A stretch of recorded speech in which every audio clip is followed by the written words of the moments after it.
Olá, bem-vindos a mais um programa Universo Maçônico, trazendo curiosidades e desmistificando um pouco a maçonaria para vocês que estão aqui nos ouvindo.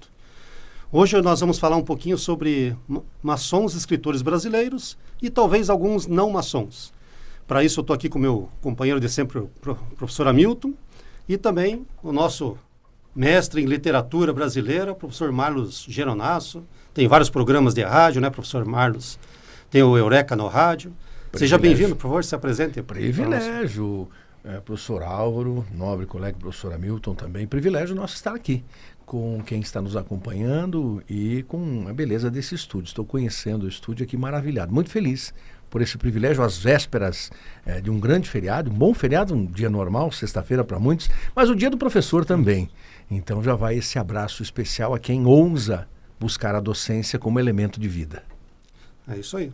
Estamos aqui, né? Isso mesmo. Hoje temos uma festa depois para comemorar o dia do professor. Sempre, festa bem-vinda sempre.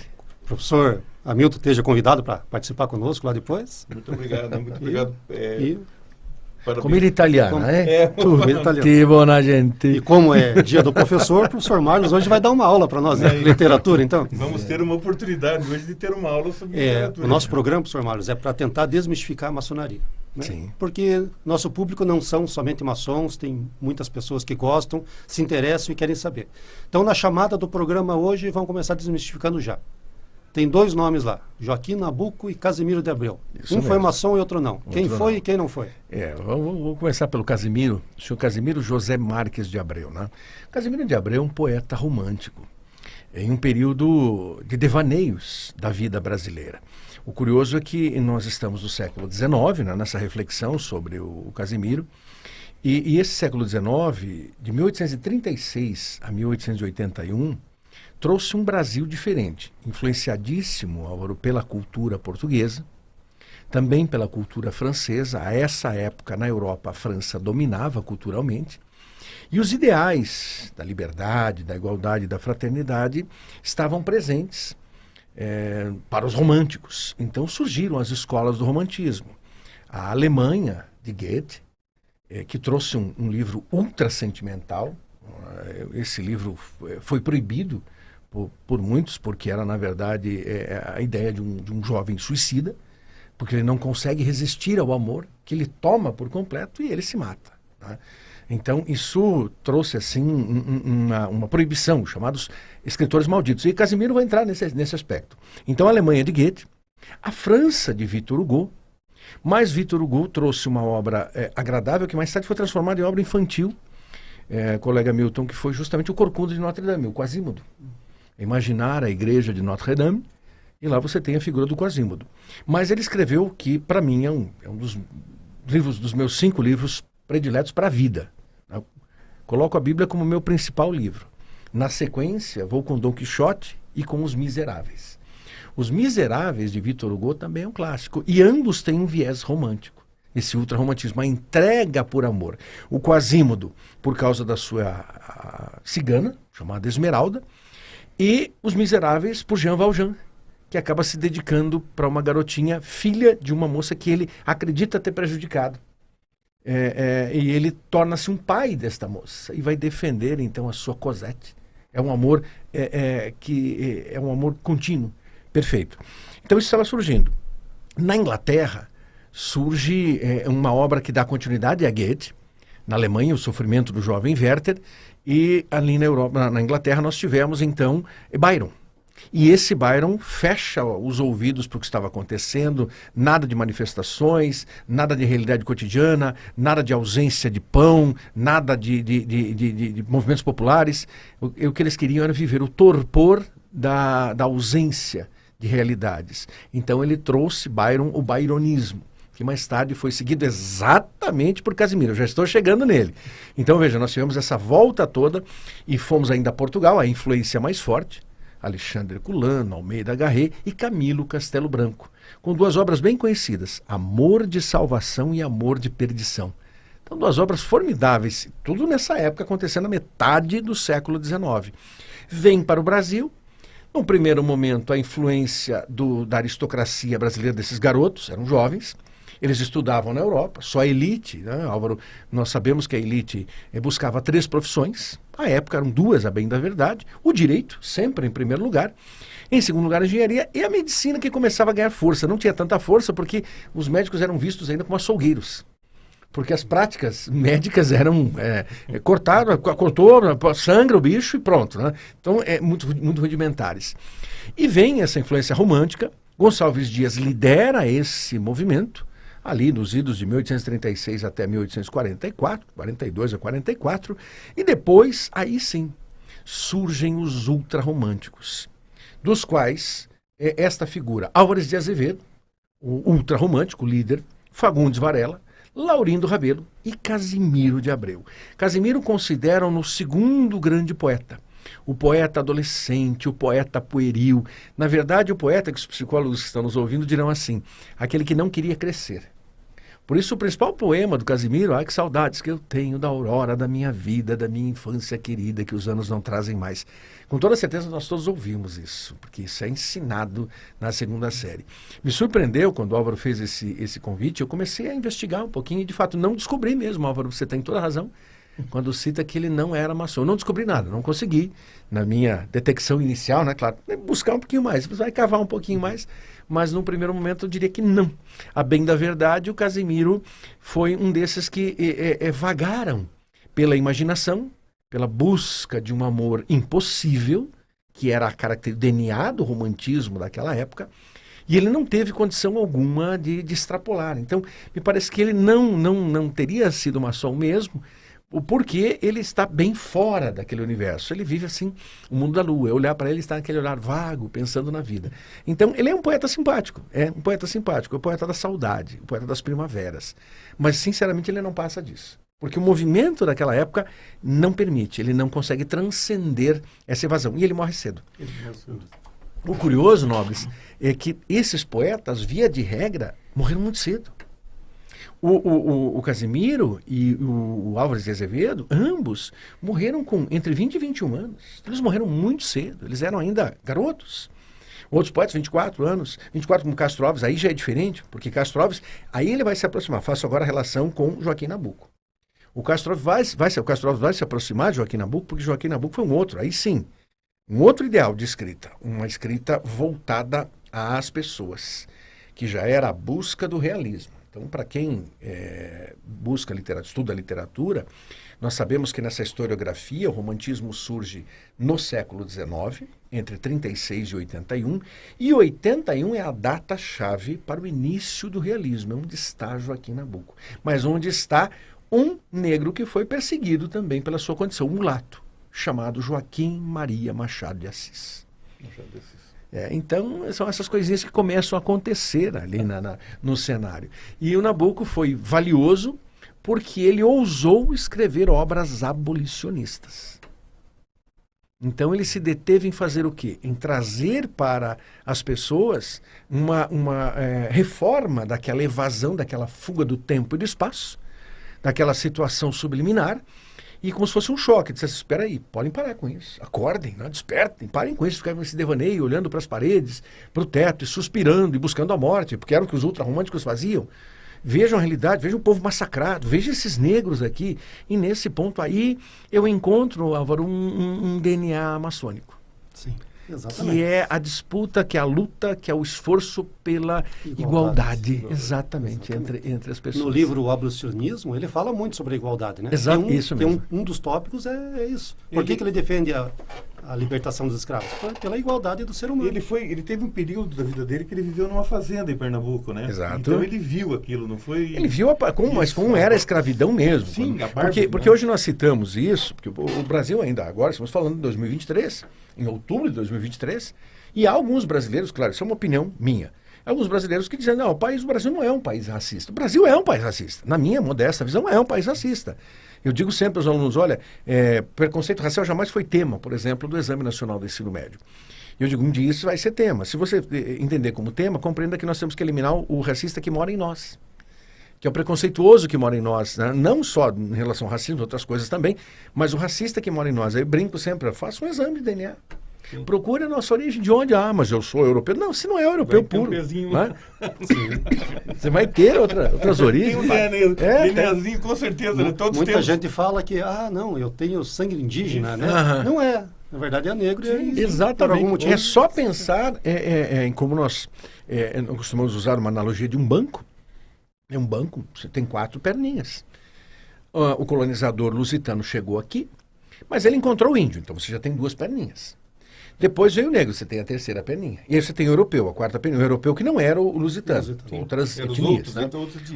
Então você acaba tendo essa miscigenação. Eu não posso dizer que, embora eu seja a 4ª geração italiana aqui no Brasil, meu tataravô veio para cá, meu bisavô veio da Itália, pequenininho, meu avô, filho dele, nasce aqui, depois meu pai... Então, pertence a essa geração. Mas eu não sou puro, eu tenho o lado da mamãe. O lado da mamãe é próprio do Brasil. A minha mãe tem esta busca. Então, veja que não dá para você dizer assim, não sou. Não, pare com isso. Não existe, né? Eu concordo. E aí é que eu admiro Nabucco, junto com alguns escritores que buscaram uma relação escravagista. É o caso de Castro Alves, que eu citei. Eu admiro muito Castro Alves. Tá?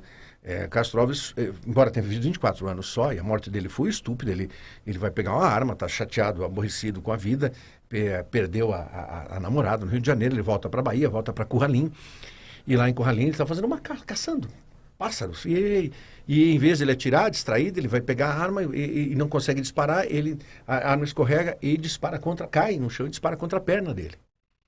E eram chumbinhos, né? Chumbos. E tem uma infecção, ele vai no tornozelo e não consegue. Aí a amputação é o primeiro sofrimento. Depois disso, é a tuberculose e fatalmente ele falece.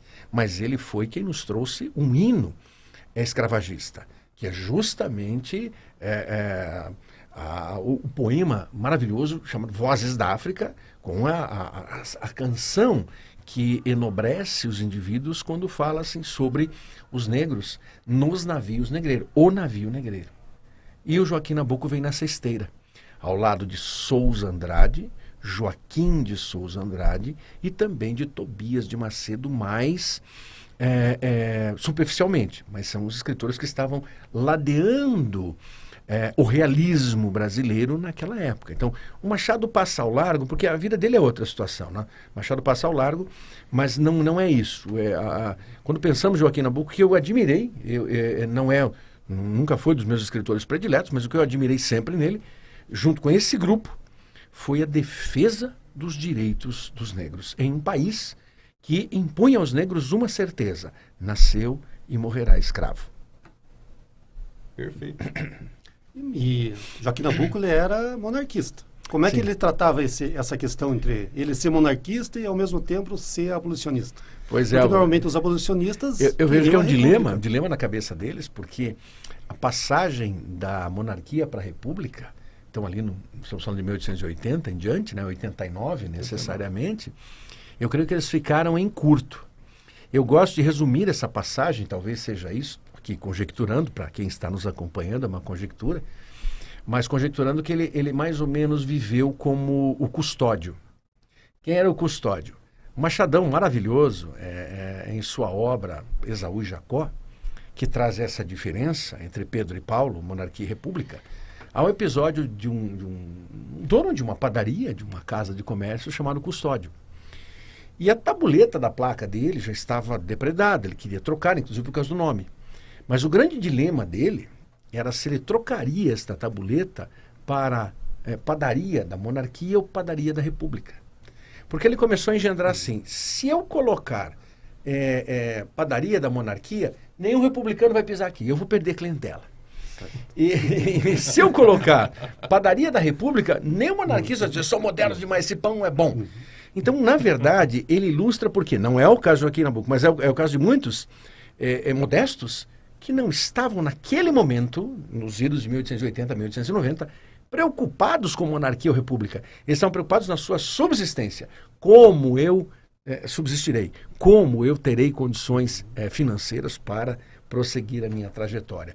E eu tenho a impressão que em determinado momento, Nabuco, que nasce na monarquia, aí você citou bem, mas em determinado momento ele foi fisgado, porque ele começou a dizer: mas escuta, mas a monarquia, infelizmente, ela tem este defeito, ela é pró-escravagismo. E eu sou contra o escravagismo, então eu tenho um ar uma pecha republicana aqui. Eu creio que ele deve ter passado por uma certa Pensado dificuldade.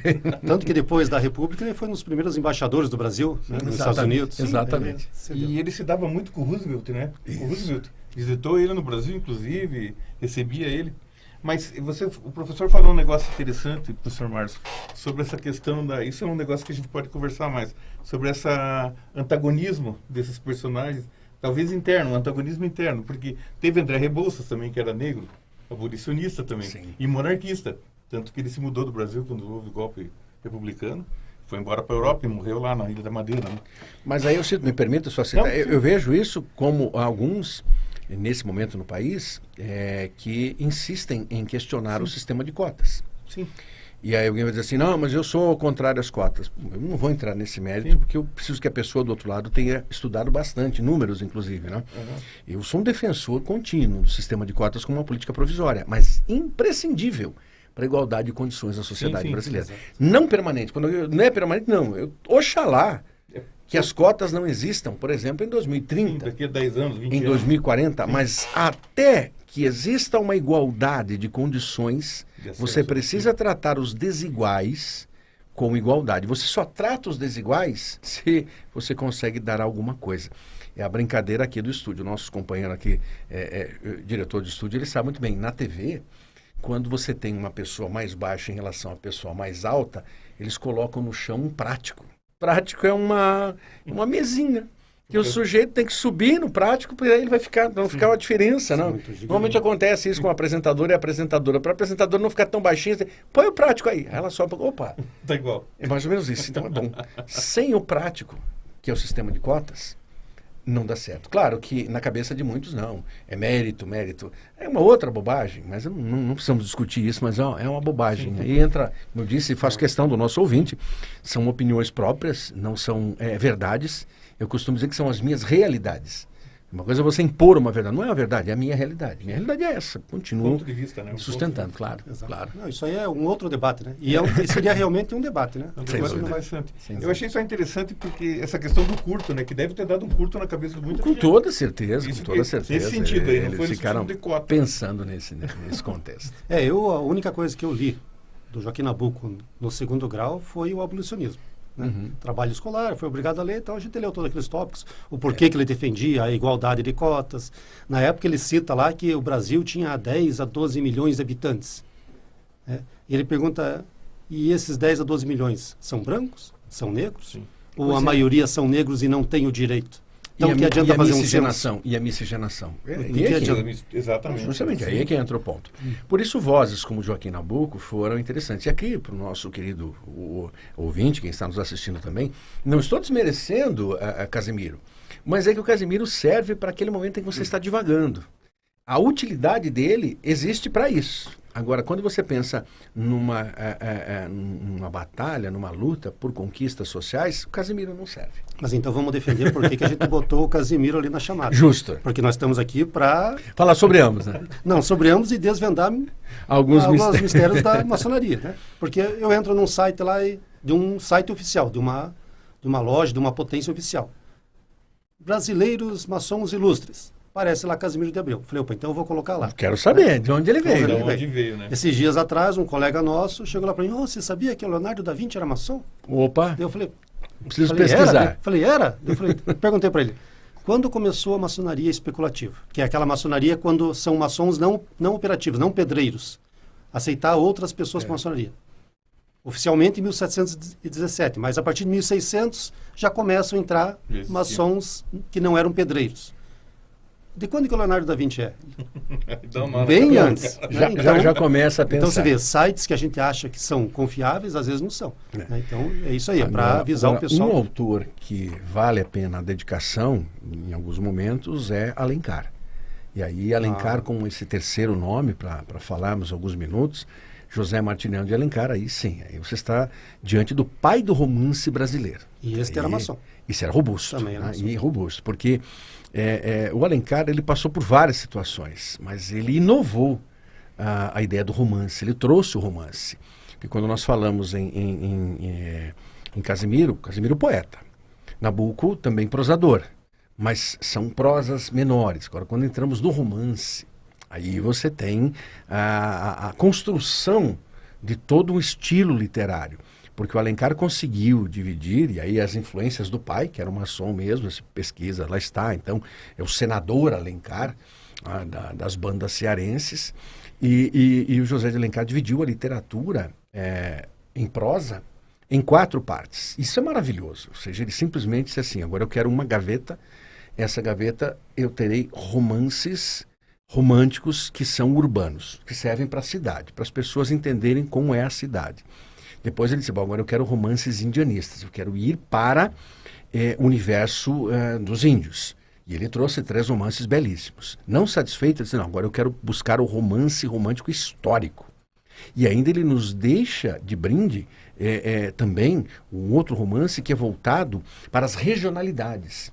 Quando ele acaba escrevendo sobre o Rio Grande do Sul, ele acaba escrevendo sobre a Amazônia, ele acaba escrevendo sobre o Nordeste, sobre todo o país, por causa das suas obras. Então é brilhante. José de Alencar é uma figura à parte na literatura, porque ele foi brilhante em alguns seus romances. Claro, alguém vai dizer assim, mas ele escreveu alguns romances, como por exemplo, ele contextualiza os índios daquela forma, ele romantiza os índios, mas era a cabeça de alguém que estava no Brasil daquela época do século XIX. Então ele traz um índio chamado Birajara, na obra Birajara, que é o único livro indianista da história do Brasil. Não tem nenhum livro como esse, o Birajara. É a história de Araci e Jaguaré. Esse Jaguaré mais tarde vai se transformar em Ubirajara. E no caso dos 2 maiores romances, Iracema e o Guarani, claro que ele idealiza. Aquela idealização de Iracema é uma perfeição. A virgem dos lábios de mel, hálito de baunilha, os cabelos são tão negros como as asas da graúna. Ele está idealizando a mulher perfeita. Ela recende a baunilha, tudo isso é perfeito. E depois ela vai ter uma desgraça, porque ela vai se envolver com um homem branco e vai morrer por ele. E acaba dando à luz a uma criança que ela batiza como Moacir. O nome Moacir não é bonito. No significado indígena, é filho do sofrimento. Dá para entender que era mais ou menos assim, como o canto do Irapuru. Alguns dizem que quando você está na floresta e ouve o Irapuru, todos os outros pássaros param para ouvir, porque o canto dele não é só um canto comum. É um canto de sofrimento, porque o Irapuru é um homem branco que um dia, pela lenda indígena, transformou-se, não conseguiu o amor da amada e transforma-se em pássaro. E ele canta daquela forma porque ele lamenta a perda dela. Então são situações curiosas. E o Alencar, quando vem nisso, ele acaba nos brindando também com o Guarani, o clássico Guarani, com a história do impedimento entre o índio e a mulher branca. Aí eu vejo que o preconceito tomou conta dele.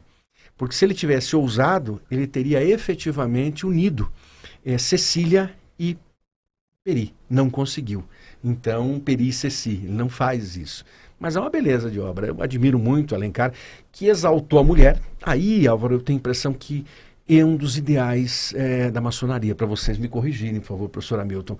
Mas ele exalta a mulher. As suas personagens femininas acabam sendo poderosas, mais fortes, inclusive, do que os homens. É o caso de Aurélia, a senhora. Tá? É o caso de Lucila, Lúcia. É o caso de Diva. Puxa, aí você foi fundo. Mas ali eu vejo que é a exaltação da figura feminina que não é deixada de lado. Exato. O professor Marlos é casado. Hamilton é casado. Eu sou casado. Nós não estaríamos na maçonaria se a nossa esposa falasse, não, eu não quero que o Marlos entre, eu não quero que o Hamilton entre, eu não quero que o Álvaro entre. Sempre falo isso. Sempre. E não é nem só entrar. E os finais de semana, os dias de semana que a gente despende para ir lá. Tudo isso tem. Então, é isso mesmo. É essa parte que a gente não pode deixar do lado das mulheres. Só perguntar, a mulher faz parte da maçonaria? Faz parte, com todo esse apoio. Tem toda uma parte que nós ainda temos um programa para fazer sobre isso. Quando eu ingressei, o alicerce que me foi dado foi sempre esse.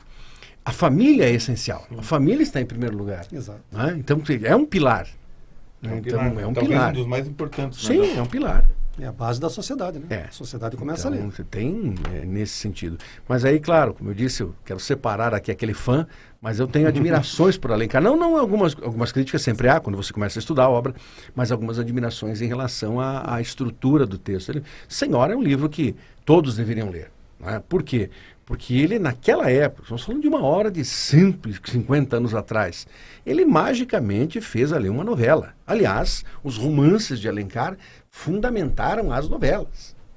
Você pensa em novela, hoje tem os romances que deram essa origem. A novela que é um sucesso no Brasil por décadas. Né? O professor Marlos falou um negócio interessante, que nós podemos explorar um pouco também, que quando veio a família imperial para o Brasil, a família real, eles trouxeram a Academia de Belas Artes, houve uma explosão, abertura dos portos no Brasil, que daí o Brasil começou a abrir o comércio com a Inglaterra, com os outros países do mundo, e houve uma explosão cultural no Brasil desse momento, que é exatamente essa época, né?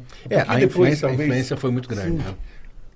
Nós tínhamos franceses, ingleses, portugueses, espanhóis. E outros escritores. Agora vamos fazer uma pergunta para o Milton, né? Isso. Deixar o professor Marlos descansar um pouco a voz. E outros escritores brasileiros maçons aí que nós temos, que escrevem sobre maçonaria. Temos algum aí? Sobre maçonaria nós temos vários. Temos um aqui, né? Nossa presença, né? Aqui, o professor Hamilton aí já tem vários livros, né? Isso é importante. Nós temos, na realidade, temos vários escritores importantes da maçonaria que não são mistificadores, né? São escritores autênticos. A maçonaria se divide em mistificador e autêntico, que é a mesma coisa, não é a mesma coisa, mas anda paralelo, sem é um pouco antagônico só. Então nós temos José de Castellani, um grande escritor maçônico, historiador. Temos Chico Trolha, que é um escritor paranaense. Temos, Hércules Poladori, que é vivo ainda, um senhor bem de idade, mora em Londrina. Nós temos vários escritores brasileiros. William de Almeida, que é um sociólogo, ele escreveu um livro junto com Castellani sobre a história do Grande Oriente do Brasil, que é um clássico da maçonaria para quem quer entender, porque conta, aí nós vamos falar sobre a questão da República depois, mas conta todas as datas da formação da República do Grande Oriente, acompanhava isso daí, porque José Bonifácio, Gonçalves Ledo, todo esse povo que era um povo também muito culto na época, né? Eles estavam ali. E temos vários escritores mais, com certeza temos outros escritores. Eu estou até vou cometer uma gafe de não falar mais nomes, mas esses são os que eu lembro, assim, principais, né? Nicolau Aslan, enfim, tem um monte aí. Mas esses que o professor Marlos falou são os expoentes, eles têm uma questão cultural envolvida com o Brasil, diferente desses escritores que eu falei, que são historiadores. Eles falam sobre história, não sobre a maçonaria, sim. Isso. E nós temos alguns que não são escritores também, vamos falar já, né? Fernando Pessoa foi um grande defensor da maçonaria, a vida dele inteira, ele fez obras sobre Quantos programas podemos falar sobre Pessoa? Esse vai ser realmente um problema. Fernando Pessoa aí, mas não era só heterônimos, que são falsos pessoas, entre aspas, né? São 104. Alguns reconhecidos, mas os 72 que valem a pena e os 4 que são essenciais, né? Os heterônimos de Fernando Pessoa. Mas é outra história. Os 72 nomes de Deus? Ele usou 72 também, igual lá exatamente. Os hebreus? Mas ele entra em listas de maçons e ele não era maçom, apesar de ser um grande defensor da maçonaria, ou talvez envolvido com a maçonaria portuguesa, sempre fez defesas da maçonaria. Como outros também, o Benimeli. Benimeli é um padre, ele é um padre católico, hoje ele era reitor, presidente da Universidade de Zaragoza, na Espanha, defensor também da maçonaria, estudioso e não é maçom também. Então, como o pessoal tem costume, né? O cara fez alguma coisa importante, então era maçom. Pronto. Mas não era, né? Ou conspiração, né? Teoria da conspiração também tem isso, né? Tem uma professora lá também que nós comentamos, uma inglesa, que também é uma pesquisadora assídua de maçonaria, ela escreve muito bem. A Susan, eu conheço a Susan. Essa? Ela é da Universidade de Bristol. Pode ser essa, então. Ela faz pesquisa para 4 Coronati. Exato. Que é a melhor loja de pesquisas do mundo, né? Então, tem gente séria que escreve bem, tá certo. Mas por literatura dá pra gente falar. E daí hoje tivemos uma aula. Nunca imaginei tudo isso que eu ouvi hoje, né? Aprendemos muito aqui. Em 20 anos de colégio, primeiro grau, segundo grau e faculdade, não vimos isso. Tive uma aula hoje que valeu. Excelente. Só agradecer, né, ao professor Marlos pela aula. Obrigado. Podemos marcar outras aí, professor. Pessoa vale a pena. Então, olha, pronto. Já tá na agulha já, né? O nosso programa aqui, a gente dá o certificado de extensão ali pela Uninter. Isso. Então, quem assiste lá e precisa do certificado, a palavra-chave de hoje é Joaquim Nabuco. Joaquim. Falamos um pouco sobre ele, né? Então, o pessoal lá que precisa do certificado de extensão, está no horas complementares. Professor, obrigado. Hamilton, obrigado. E Vamos marcar outras conversas, com certeza. Muito Pessoal que está obrigado, nos assistindo aí, obrigado pela audiência.